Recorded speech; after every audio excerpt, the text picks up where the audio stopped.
கூடிய குழந்தைய ஒரு பக்கம் பிடிச்சாலும் அடுத்த கை பிடிக்கிறது எதிரான்னு சொன்னா இந்த செல்போன் 100 பேர் இருந்தா 100 பேருமே இன்னைக்கு செல்போனை பார்க்கக்கூடிய இந்த காலத்தில் இது போன்ற ஒரு புத்தக திருவிழா ஏற்பாடு செய்த நம்முடைய மாவட்ட ஆட்சித்தலைவருக்கு நன்றி. சென்னையிலே புத்தக திருவிழா நடக்கும், மதுரையிலே புத்தக திருவிழா நடக்கும். அனைத்திற்கும் காரணமாக இருந்தவர் மாண்புமிகு தமிழ்நாட்டினுடைய முதலமைச்சர். இன்றைக்கு வேலூரை திருவிழா கோலம் மாலை ஞாயிற்றுக்கிழமை மாலை வேளையில இங்கே வந்து அமர்ந்திருக்கின்றீர்கள்.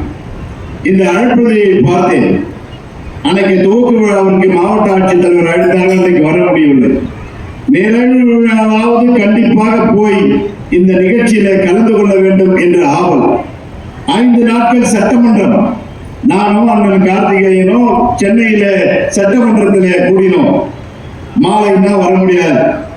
நாங்க தொடர்ந்து இந்த வாட்ஸ்அப் பேஸ்புக் பார்க்கக்கூடிய பழக்கம்.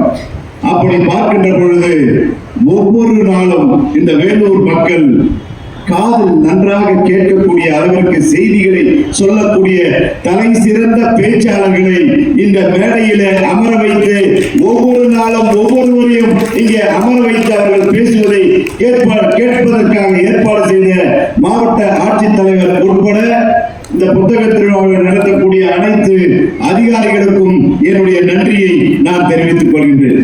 இப்ப கூட இந்த அழைப்பதியை பார்த்துக் கொண்டிருந்தேன். அழைப்பதியை பார்க்கின்ற பொழுது முனைவர் பர்வீன் சுல்தானா அவர்கள் இங்கே பேசப் போகின்றார்கள் என்று சொன்னார். ஒரு வார காலத்திற்கு முன்பாக அவரை பார்த்து பேசக்கூடிய ஒரு வாய்ப்பு என்னை அறிமுகம். அவங்களும் நமக்கு தெரியும், நம்மள அவங்களுக்கு தெரியுமான்னு தெரியாது. அப்போ சொன்னேன், என் வைஃப் ரொம்ப ஃபேன்மா அப்படின்னு. அப்படியானு சிரிச்சாங்க. இன்னைக்கு என் வைஃப் இங்க இருந்திருந்தா கண்டிப்பா நம்ம கொண்டு வந்து உட்கார வச்சு அவங்க பேசுறாங்க கேட்பேன்னு.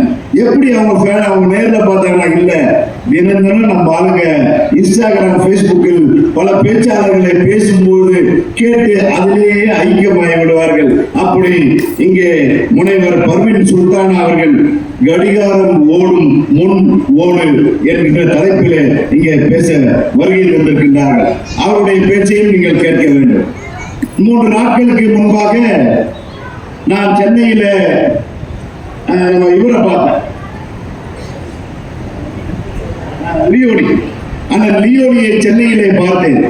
என்கிட்ட சொன்னார், நீங்க 4ஆம் தேதி ஒடுகத்தூர்ல பேச போறீங்கன்னு.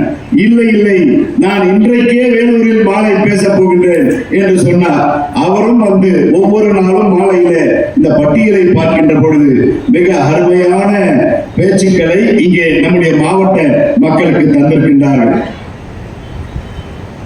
ஒன்றை நீங்கள் புரிந்து கொள்ள வேண்டும்.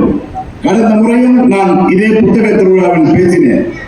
நம்முடைய குழந்தைகளுக்கு புத்தகம் வாசிப்பதற்கு நீங்கள் கற்றுத்தர வேண்டும். எல்லாமே இப்போ இன்ஸ்டாகிராம் வாட்ஸ்அப்லேயே வந்துருச்சு. என்ன வந்துருச்சுன்னு சொன்னா ரீல்ஸ்ல வரும். அந்த ரீல்ஸ் பார்க்கின்ற பொழுது 2 தாய் தந்தையர்கள் செல்போன் பார்க்கறாங்க. செல்போனை எடுத்து கீழே வச்சுட்டு குழந்தை வரும்போது புக் எடுக்கிறாங்க.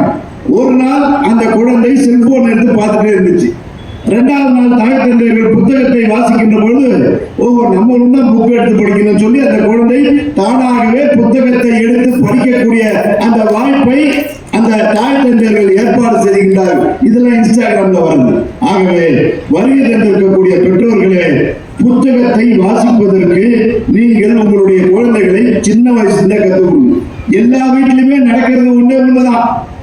எல்லாத்தையும் டேப் இருக்கு, எல்லார் வீட்லயும் டேப் இருக்கு. குழந்தை பிறகுது, முதல் மாசம், 2வது மாசம், 3வது மாசம், 4வது மாசம் குழந்தை தவழும் போது சாப்பாடு முட்டி போட்டு போது சாப்பிடணும். நம்மளுக்கு தான் ரொம்ப வேலையாச்சே. யாரை தப்பா நினைச்சா ஓட்டுக்கிட்டு போட போடுறோமா? நான் உள்ளதை சொல்கின்றேன். கொஞ்சம் வேலைகள் அதிகமா இருக்கும்போது பேப்பர் கையில கொடுத்துட்டு ஒரு கிண்ணத்துல பிசைஞ்சு வச்சுட்டு சற்றேறக்கூடிய எங்க வீட்டுல நடக்கிறதா நான் சொன்னேன். உங்க வீட்டுல நடக்கிறது எதையும் நான் சொல்லல. 1.5 மணி நேரத்துக்கு பிசைஞ்சு வச்ச சாதத்தையோ பிசைஞ்சு வச்ச டிஃபனையோ அந்த குழந்தைகிட்ட ஒரு டேப்பை கொடுத்துட்டு நம்ம கடமை இப்படி போகும்போது ஒரு வாயில ஒரு ஊட்டு, அடுத்து ஒரு ஊட்டு, என்ன வந்துச்சுன்னா, என்ன பூச்சி வந்துச்சா, பொட்டு வந்துச்சா, தூசு வந்துச்சான்னு எந்த குடும்பத்திலேயாவது பார்க்கிறோமான்னா சத்தியமா யாரும் அதை பார்க்க மாட்டோம். 1 மணி நேரத்தில் அந்த குழந்தைக்கு அதை ஊட்டி விடக்கூடிய அந்த வேலையை தான் செய்யறோம். இது நமக்கு ஈஸியா போச்சு. அருமை சகோதரர்களே, நான் இன்னைக்கு கண்ணாடி போட்டிருக்கேன். நான் இந்த கண்ணாடியை போட்டு படிக்கலன்னு சொன்னா எனக்கு எழுத்துக்கள் தெரியாது. அண்ணன் கார்த்திகை என்னோட 5 வருஷம் பெரியவர், என்னோட 5 வருடம் பெரியவர். அண்ணன் கார்த்திகேயன் சட்டமன்ற உறுப்பினர்.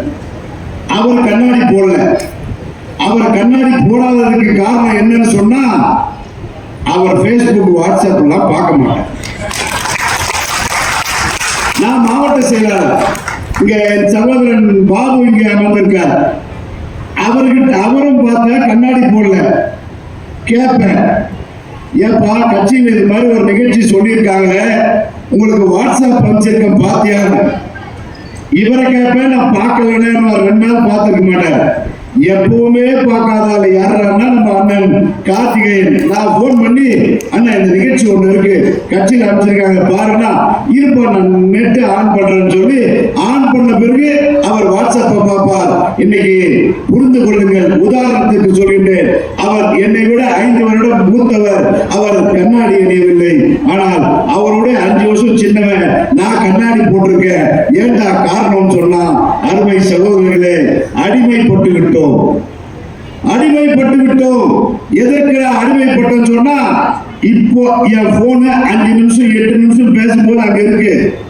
நான் இங்க இருந்து போன பிறகு என் மைண்ட் என்ன சொல்லணும்னு சொன்னா, அந்த போனை எடு, அந்த வாட்ஸ்அப்பை பாரு, அந்த இன்ஸ்டாகிராம் பாரு, இது எல்லாத்தையும் பாரு என்று நான் செய்யவில்லை.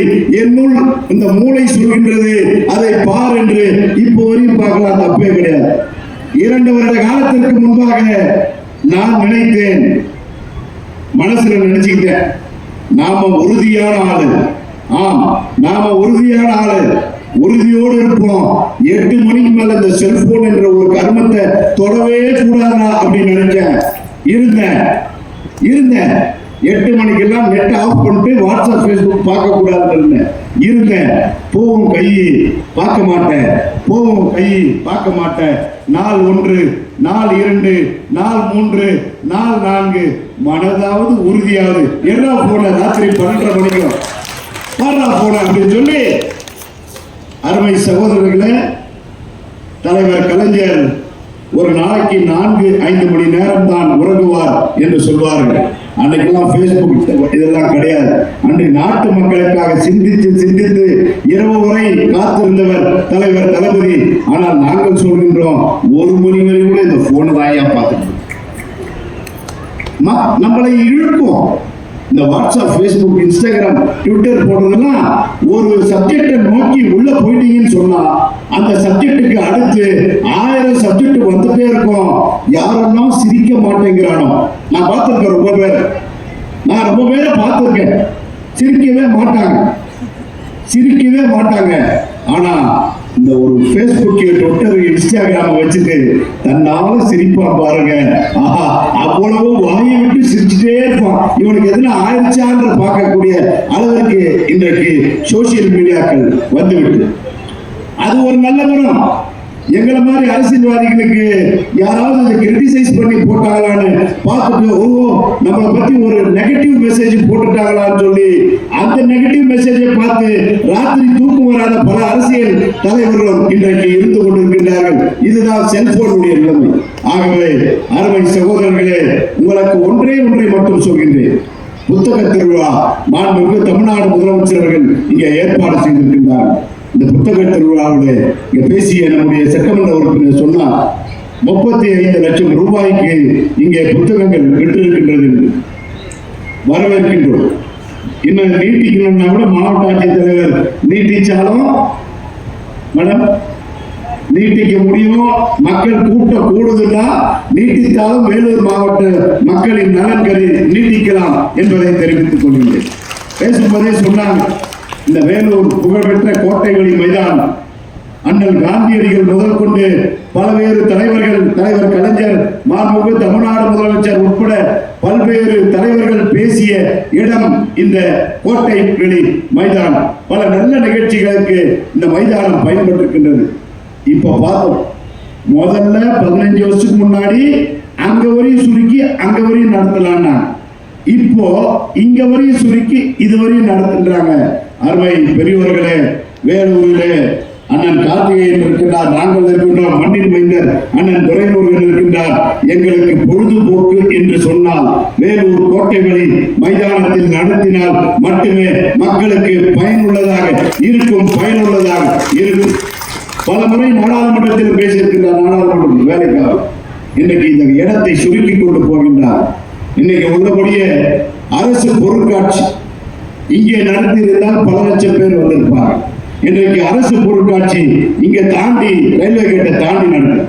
அங்கே போவோம், 1 லட்சம் பேர் பார்ப்பதற்கு ஒரு 10,000 பேர் போவோம். ஆகவே மாவட்ட ஆட்சித்தலைவர்களே, மீதம் இருக்கக்கூடிய இடத்தையும் நீங்கள் மாவட்ட ஆட்சித்தலைவராக இருக்கின்ற பொழுது அந்த இடத்தை நான் பெற்றுத்தந்தேன் என்கின்ற அந்த பெருமையை இந்த மாவட்டத்திற்கு நீங்கள் கொண்டு வந்து சேர்க்க வேண்டும் என்று உங்களை நான் கேட்டுக்கொள்கின்றேன்.